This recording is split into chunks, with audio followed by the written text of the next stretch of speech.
Magluluto naman tayo ngayon ng ginataang bilo-bilo. Tara!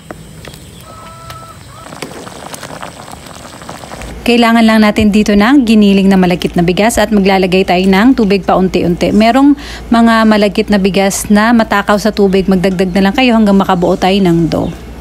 At bilug-bilugin lang natin to gamit ang ating mga kamay. Hinati ko na pala ito sa dalawa. Yung isa naman ay naglagay ako dito ng pangkulay para sa pagkain para maging kulay lila. Ayan, at bilug-bilugin natin ulit. Sa kawali naman, nagpakulo na ako dito ng tubig at maglalagay ako ng gata. Ilalagay ko sa dulo ng video na to ang kompletong sangkap at sukat. Takpan at pinakuluan ko lang ito. Maglalagay na rin ako dito ng vanilya at isang lata ng gatas kondensada. Pwede kayong gumamit dito ng asukal pero mas masarap. Lalong papasarapin kapag gatas kondensada ang inyong ilalagay. Naglagay na rin ako ng konting asin at ilagay na natin yung ating mga kamote. Isunod naman natin yung ating nagawang bilo-bilo. Haluin at takpan. Papakuluan lang natin to hanggang sa maluto na yung ating kamote. Sa ibang lugar, iba ang tawag nila dito at yung iba naman naglalagay dito ng malagkit na bigas. Masarap din yun. Ayan, pakuluan lang natin at ilagay na natin yung ating mga hinog na saging. At isunod naman natin yung ating mga sago. Ayan, halu-haluin lang natin ulit.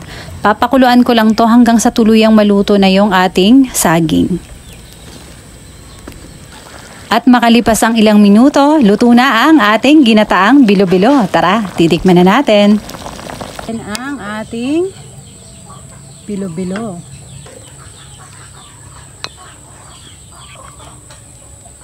Ang ingay naman ang mga manok. Wow! Guys, yan. Tikpan na natin. Ayan o, unang subo para sa inyo.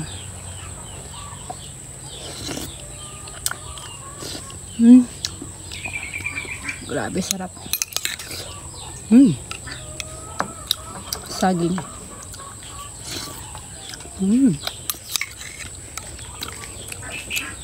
Sakto lang tamis, sarap. Saka yung saging, sarap din. Malabo din yung ating malabo yung aking kamote.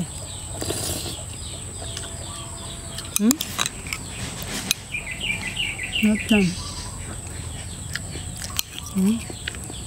Ayan no. Hindi ba halata? Hindi halatang malabo. Saan na yung aking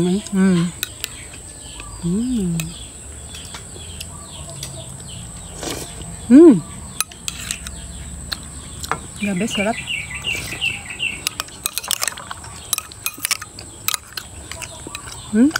Tapos yung saging.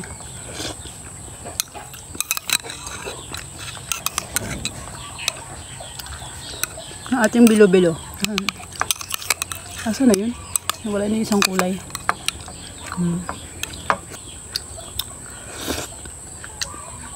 Sarap, grabe.